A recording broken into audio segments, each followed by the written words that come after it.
Question is really simple. What's your name? My name's Sierra. And you? I'm a sophomore, so I graduated in 26. Okay, cool. How long have you been working here for? I've been working at the DMC since August, so about 4 You enjoying your time? Yeah, I've been enjoying it so far. I really like it. Good. That's good. Wow. What's your position here? So I am a student staff coordinator. I help with distributing the products that we have and also assisting in getting people certified to use the different services we offer. So what kind of services does the DMC offer? Like equipment, supplies, like what do you guys do? Oh my goodness, so much. So we offer basically a lot of tech equipment. We have things for video and photos, so different types of cameras.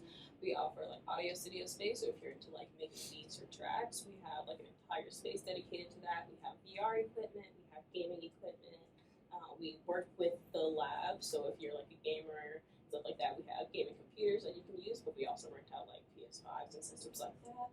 We have 3D printers, we have all the Adobe softwares available, and just basically, if you can think of it, if it's tech related, we also likely have it here. Wow. We also have, we just got we have a project space now, so if you're into sewing and any kind of tactile work, we have a space for that too. Really? Yeah. Huh. It's really cool. It's so weird. No, I didn't even know all this stuff about this Yeah, place. I did not know at all until I think the end of my freshman year, and I came in here for the first time. I was like, "Whoa!"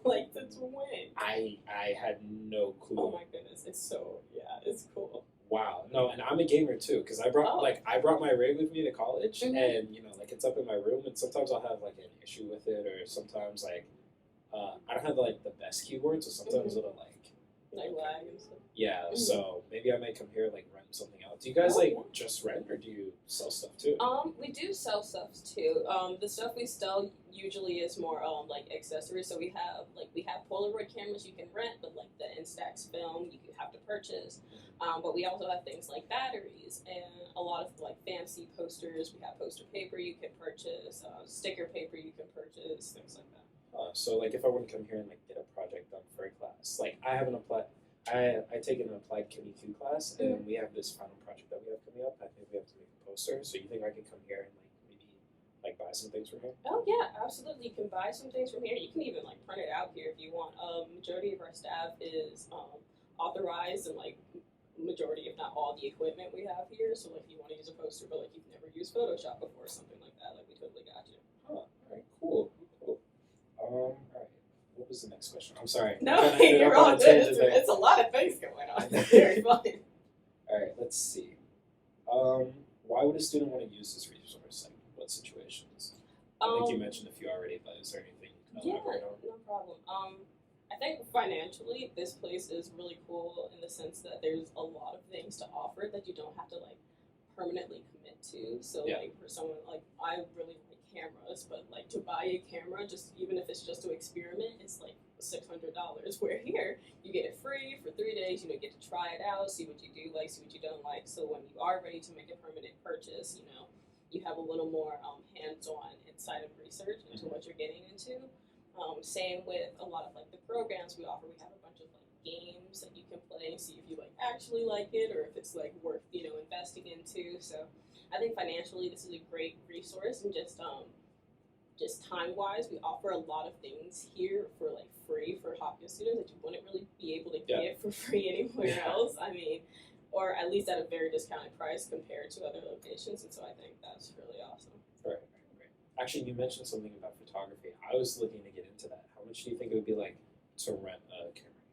Oh, to rent anything here is free. Oh, it's free? Yeah, all you have to do is become a member, and so to become a member, you watch a 5-minute video and you fill out a survey on Hopkins Groups, and I believe the survey is 5 to 10 questions, and then you become a member. And then as a member, you can rent out majority of the equipment. Some of the equipment requires extra authorization, if you want to use the 3D printer, you have to get authorized on that particularly, but most things, if you wanted to rent out a PS5 per se, that's totally, you don't have to get authorized with that. Any types of cables or mics and stuff like that. Or is there a different time period of for how long you can rent stuff out depending on what it is? Are certain things in higher demand than others? Yeah, certain things are in higher demand. Anytime you book something, you can book it for at least 3 days, and then if you want it for longer than that, all you have to do is like call in, just ask for them to extend it.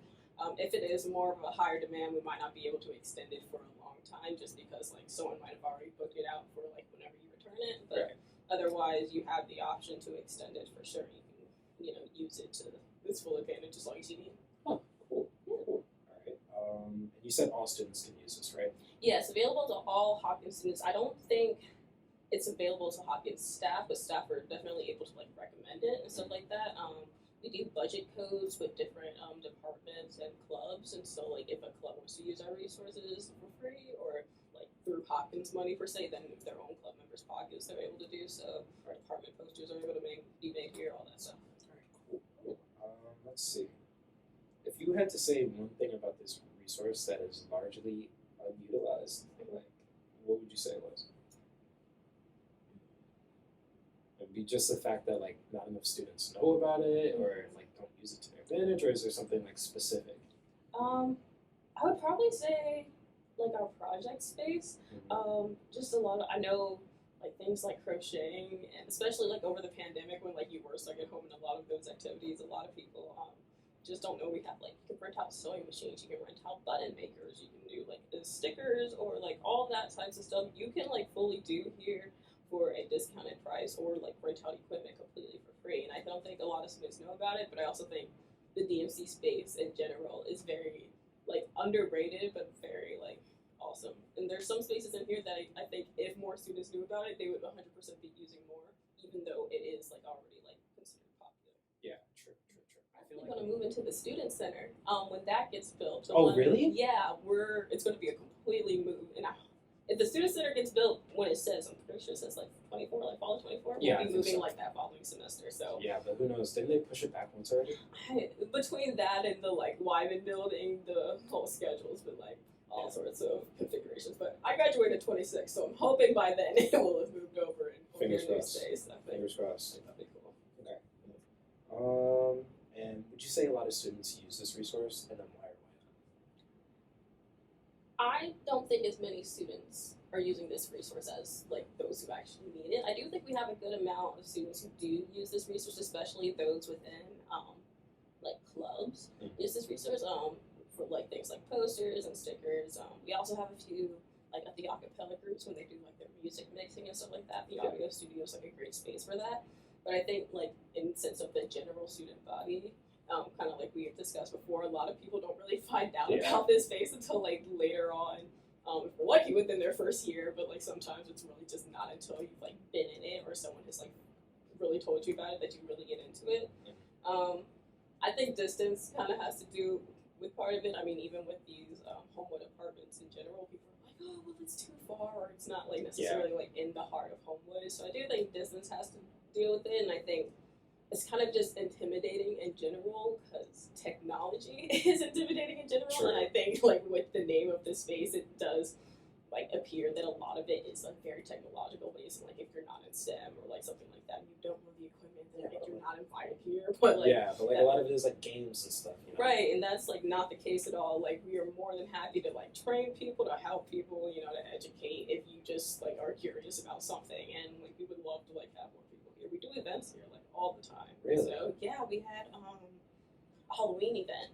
Was I think our last one, and we had like a bunch of snacks. We did like a movie night because we have projectors. So I'd be like reading and stuff like that. We had some like Halloween games. I think they played like Five Nights at Freddy or something in honor of the movie coming out and everything like that. So definitely an underrated space, but I think the students who do know about it utilize it well. Yeah. I just don't think as many students know about it.